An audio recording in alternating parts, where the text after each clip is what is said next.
रामलाल नाम का एक आदमी मिट्टी के बर्तन बेच रहा था। उसका दिल भारी था। उसकी कमाई बहुत कम थी। लोग अक्सर बहुत सख्त मोल भाव करते थे। उनकी हंसी उसके कानों में गूंजती रहती थी। रामलाल, इन्हें बर्तन कहते हो? ये तो 1 घंटे भी पानी नहीं रोक पाएंगे। ये मजबूत बर्तन हैं सरकार, इन्हें मैं अपने हाथों से बनाता हूँ। लेकिन उसकी बात उनके मजाक में डूब गई। अमीर व्यापारियों में से एक दिनेश नाम का एक घमंडी आदमी बर्तन को वापस स्टॉल पर फेंक देता है, लगभग तोड़ते हुए। शायद तुम इन्हें अपने आंसू इकट्ठा करने के लिए इस्तेमाल करो रामलाल। रामलाल का चेहरा शर्म से जल गया। उसका दिल दर्द से भर गया जब उसने अपने कठोर हाथों को देखा। उसके जीवन भर का काम मजाक का पात्र बन गया। उसे निराशा का एहसास हुआ। वह सोचने लगा कि उसे इतनी गरीबी क्यों मिली और लोगों को उसका मजाक उड़ाने में इतना मजा क्यों आता है। उस रात रामलाल को नींद नहीं आई। बाजार की हंसी उसके कानों में गूंजती रही। वह करवटें बदलता रहा। उसका मन कड़वाहट से भर गया। वह उठा और बाहर चला गया। चांद बादलों के पीछे छिपा हुआ था और पेड़ों के बीच से ठंडी हवा चल रही थी। उसके घुटने टेकते ही उसके चेहरे से आंसू बहने लगे। उसकी आवाज भावुकता से भर गई। S1, मैं ही क्यों? तुमने मुझे क्यों छोड़ दिया? मैंने ऐसा क्या किया है जो मुझे गरीबी और अपमान की यह जिंदगी मिली है? अगर आप हैं तो मुझे एक संकेत दें, मुझे इस दुख से बाहर निकलने का रास्ता दिखाओ। मैं अब और यह बोझ नहीं उठा सकता। उसने अपना दिल खोलकर रख दिया। उसकी पीड़ा और निराशा सरसराते पत्तों और झींगरों की आवाज के साथ घुल मिल गई। जैसे ही वह आकाश के विशाल विस्तार के नीचे बैठा था, उसके ऊपर शांति की भावना छा गई। उसका गुस्सा कम हो गया। उसकी जगह एक शांत इस्तीफे ने ले ली। वह नहीं जानता था कि उसकी प्रार्थनाओं का उत्तर दिया जाएगा या नहीं, लेकिन उसने अपने दिल से एक बोझ उतरते हुए महसूस किया। वह अंदर वापस चला गया। उसके सीने में उम्मीद की एक किरण जल रही थी। अगली सुबह रामलाल की आंख खुली तो एक अजीब नजारा देखने को मिला। उसके झोपड़ी के बाहर कुछ लोग खड़े थे, अच्छे कपड़े पहने हुए। उनके चेहरे पर चिंता साफ झलक रही थी। रामलाल जी, हम आपको बहुत देर से ढूंढ रहे हैं। यह आपकी गाय के गले में बंधा हुआ मिला। उसने एक छोटी सी थैली ऊपर उठाई। रामलाल ने उसे तुरंत पहचान लिया। ये वह थैली थी जिसमें वह अपनी मामूली कमाई रखता था।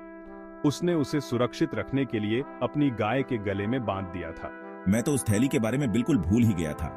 वह पिछली रात अपनी निराशा में इतना खो गया था कि उसे इसकी गुमशुदगी का पता ही नहीं चला। उसने वृद्ध के हाथ से थैली ली और उसे खोला। अंदर उसने हीरे का एक चमकता हुआ हार पाया।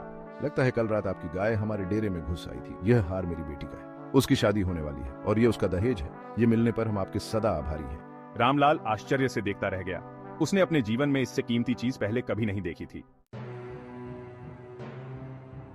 रामलाल की नई मिली दौलत की खबर जंगल की आग की तरह पूरे गांव में फैल गई। जो लोग कभी उसका मजाक उड़ाते थे, अब उसके दरवाजे पर झुंड बनाकर आते थे। उनके चेहरे पर झूठी मुस्कान थी। बाजार में उसका मजाक उड़ाने वाला व्यापारी दिनेश भी उन्हीं में से था। रामलाल ने उन सबका शांत गरिमा के साथ स्वागत किया। वह उनका तिरस्कार नहीं भूला था, लेकिन उसने कड़वाहट को खुद को कंज्यूम नहीं करने दिया।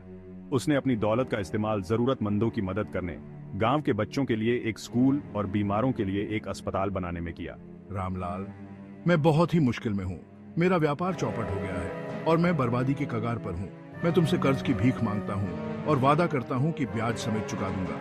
रामलाल ध्यान से सुनता रहा। उसकी निगाहें स्थिर थीं। उसे वह दिन याद आ गया जब दिनेश ने बाजार में उसका मजाक उड़ाया था। वह आसानी से मना कर सकता था। दिनेश को उसके कर्मों का फल भुगतने देता। लेकिन जब मैंने अपने सामने खड़ी बेचे उस हताश आदमी को देखा तो मुझे एक अजीब सी शांति महसूस हुई। उसने दिनेश की मदद करने का फैसला किया, इसलिए नहीं कि वह इसका हकदार था, बल्कि इसलिए क्योंकि यही करना सही था। दिनेश की मदद करने के रामलाल के फैसले ने सभी को हैरान कर दिया। उन्हें उम्मीद थी कि वह अपनी नई मिली ताकत का जश्न मनाएगा, उन लोगों से बदला लेगा जिन्होंने उसके साथ गलत किया था। लेकिन मैंने एक अलग रास्ता चुना, करुणा और क्षमा का रास्ता। वह जानता था कि असली दौलत भौतिक चीजों में नहीं बल्कि इंसानी भावना की समृद्धि में है। उसने गरीबी की कड़वाहट और सफलता की मिठास दोनों का स्वाद चखा था। मैंने सीखा है कि जिंदगी एक चक्र है और आज का अत्याचारी कल का भिखारी हो सकता है। एक उपहासित गरीब से एक सम्मानित दानकर्ता तक के रामलाल के परिवर्तन की कहानी धीमी आवाज में कही जाने लगी। उसने उन्हें दिखाया था कि असली ताकत का इस्तेमाल करने में नहीं बल्कि दूसरों का उत्थान करने में है। क्षमा कमजोरी की निशानी नहीं बल्कि सच्चे चरित्र की पहचान है। जैसे जैसे साल बीतते गए, रामलाल की दौलत बढ़ती गई, लेकिन यह उसकी दया, उसकी विनम्रता और मानवता की अच्छाई में उसका अटूट विश्वास था जिसने उसे वास्तव में अमीर बनाया। सबसे बड़ा खजाना जो किसी के पास हो सकता है वह सोना या चांदी नहीं है, बल्कि अपने साथी मनुष्यों का प्यार और सम्मान है। रामलाल की जिंदगी ने एक नाटकीय मोड़ ले लिया था। वह गरीब कुम्हार नहीं था जो किस्मत के थपेड़ों और दूसरों के तानों का शिकार हो। अब मैं एक अमीर आदमी हूँ, मेरी बातों में वजन है, मेरे कामों को देखा और परखा जाता है। हालांकि उसकी दौलत का बोझ एक ऐसी जिम्मेदारी थी जिसकी उसने कभी कल्पना भी नहीं की थी। उसने देखा कि कैसे पैसा लोगों को बदल देता है। जो लोग कभी उदासीन थे अब उसका पक्ष लेते थे। उनकी मुस्कान चौड़ी है, उनके शब्द मीठे हैं, लेकिन उनकी आंखों में एक अलग ही चमक है। उसने ईर्ष्या को अपने बदसूरत सिर को पीछे करते हुए देखा, उन रिश्तों को जहरीला बना दिया जो उसने जीवन भर बनाए थे। रामलाल ने महसूस किया कि धन दोधारी तलवार है। इसमें उत्थान और विनाश करने, ठीक करने और घायल करने की शक्ति है। उसने सावधानी से इस नई दुनिया को नेविगेट करना सीखा। उसका दिल इस ज्ञान से भारी था कि पैसा शुद्ध से शुद्ध इरादों को भी भ्रष्ट कर सकता है। उसने अपने परोपकारी प्रयासों को जारी रखा। कम भाग्यशाली लोगों के लिए स्कूलों, अस्पतालों और आश्रयों को वित्त पोषित किया। मुझे दूसरों की मदद करने में, अपने धन का उपयोग उनके जीवन में एक ठोस बदलाव लाने में सुकून मिलता है। फिर भी वह इस भावना को नहीं झटक सका कि वह रस्सी पर चल रहा है, अपनी खुशी को भौतिक संपत्ति से ग्रस्त समाज की अपेक्षाओं के साथ संतुलित कर रहा है। अपनी नई दौलत के बावजूद रामलाल अपने मूल में अपरिवर्तित रहे। मैंने साधारण जीवन जीना जारी रखा, छोटी छोटी चीजों में खुशी ढूंढी। गांव के चौराहे पर खेलते बच्चों की हंसी, मेरी रसोई से ताजी रोटी की महक, मेरी पत्नी की शांत संगति। उसने सभी के साथ सम्मान से पेश आया, चाहे उनका सामाजिक स्तर कुछ भी हो। वह अपमान की पीड़ा, अदृश्य होने के दर्द को नहीं भूला था। मैंने यह सुनिश्चित किया कि मेरे दरवाजे पर आने वाला हर व्यक्ति सुना और मूल्यवान महसूस करे। लोग उसकी विनम्रता के प्रति आकर्षित हुए। उन्होंने उसमें अपने संघर्षों, अपनी आकांक्षाओं का प्रतिबिंब देखा। उन्होंने महसूस किया कि असली दौलत संपत्ति की प्रचुरता में नहीं, बल्कि मानवीय भावना की समृद्धि में है। मैं ग्रामीणों के लिए आशा की किरण बन गया, इस बात का जीता जागता प्रमाण कि व्यक्ति अपने मूल्यों को खोए बिना विपत्ति से ऊपर उठ सकता है। उसने उन्हें सिखाया कि विनम्रता कमजोरी का संकेत नहीं, बल्कि एक शांत शक्ति है जो बहुत कुछ बोलती है। बाजार, जो कभी रामलाल के लिए अपमान की जगह था, अब उसका सम्मान के साथ स्वागत करता था। वे विक्रेता जिन्होंने कभी मेरी उपेक्षा की थी या मेरा मजाक उड़ाया था, अब मेरा संरक्षण चाहते थे। उनकी आंखें, जो कभी उदासीनता या तिरस्कार से भरी थीं, अब एक नई प्रशंसा से भर गई थीं। हालांकि रामलाल उनके व्यवहार में बदलाव से अछूते रहे। मैंने उनके साथ उसी दया और सम्मान के साथ व्यवहार किया जो मैं हमेशा से दिखाता आया था, यह समझते हुए कि उनका व्यवहार केवल मेरी बदली हुई परिस्थितियों का प्रतिबिंब था। उसने महसूस किया कि सच्चे सम्मान को खरीदा या मांगा नहीं जा सकता, इसे सच्ची करुणा और सहानुभूति से अर्जित किया जाना था। मैंने शांत गरिमा के साथ अपना जीवन जीना जारी रखा। मेरे कार्य किसी भी शब्द से ज्यादा बोलते थे।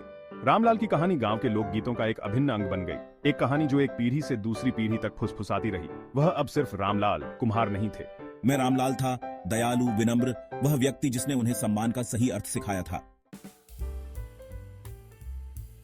अपने जीवन पर पीछे मुड़कर देखते हुए रामलाल अक्सर उन विडंबनाओं पर मुस्कुराते थे जो किस्मत ने उनके रास्ते में फेंकी थीं। मैं, जो कभी बिना भूख के एक दिन के लिए तरसता था, अब मेरे पास खाने से भरा पैंट्री था। मैं, जो कभी एक दयालु शब्द के लिए तरसता था, अब लोग मेरा ध्यान आकर्षित करने के लिए होड़ लगा रहे थे। जीवन, उसने महसूस किया, एक अजीब खेल था जो अप्रत्याशित मोड़ और मोड़ से भरा था। यह सीखने, ठोकर खाने और उठने, हारने और पाने की यात्रा थी। और इसने जो सबसे बड़ा सबक सिखाया वह यह था कि न तो सुख स्थायी है और न ही दुख, न ही धन और न ही दरिद्रता। उसने भाग्य के उतार चढ़ाव, मानव स्वभाव की चंचलता का अनुभव किया था। मैंने सीखा था कि सच्चा सुख बाहरी मान्यता का पीछा करने में नहीं, बल्कि आंतरिक शांति की खेती करने में है। रामलाल ने जीवन की अनिश्चितताओं को एक मुस्कान के साथ अपनाया। उनका दिल सीखे गए सबक और प्राप्त ज्ञान के लिए कृतज्ञता से भर गया। मैंने पाया था कि जीवन की सुंदरता उसकी पूर्वानुमान क्षमता में नहीं, बल्कि उसकी अंतर्निहित अप्रत्याशितता में है। रामलाल की कहानी एक मार्मिक अनुस्मारक है कि जीवन अप्रत्याशित है। ये तब गेंद फेंकता है जब हम कम से कम इसकी उम्मीद करते हैं, हमारे लचीलेपन का परीक्षण करते हैं और हमारे दृष्टिकोण को आकार देते हैं। यह हमें सिखाता है कि असली दौलत भौतिक संपत्ति में नहीं, बल्कि हमारे अनुभवों की समृद्धि, हमारी करुणा की गहराई और हमारे चरित्र की ताकत में है। यह हमें याद दिलाता है कि प्रत्येक व्यक्ति, चाहे उसकी सामाजिक हैसियत कुछ भी हो, गरिमा और सम्मान के साथ व्यवहार करने का हकदार है। क्योंकि जीवन के भव्य ताने बाने में हम सब आपस में जुड़े हुए हैं। हमारी किस्मतें उन तरीकों से जुड़ी हुई हैं जिन्हें हम शायद कभी पूरी तरह से नहीं समझ पाएंगे। रामलाल की यात्रा हम सभी के लिए एक प्रेरणा है, जो हमें जीवन की अनिश्चितताओं को खुले हाथों और खुले दिल से गले लगाने का आग्रह करती है। यह हमें छोटी छोटी चीजों में खुशी तलाशने, दूसरों के साथ दया का व्यवहार करने और अपनी साझा मानवता की दृष्टि कभी न खोने के लिए प्रोत्साहित करता है, क्योंकि यह करुणा, सहानुभूति और अनुग्रह के इन कार्यों में है कि हम धन के सही अर्थ और मानवीय भावना की स्थायी शक्ति की खोज करते हैं।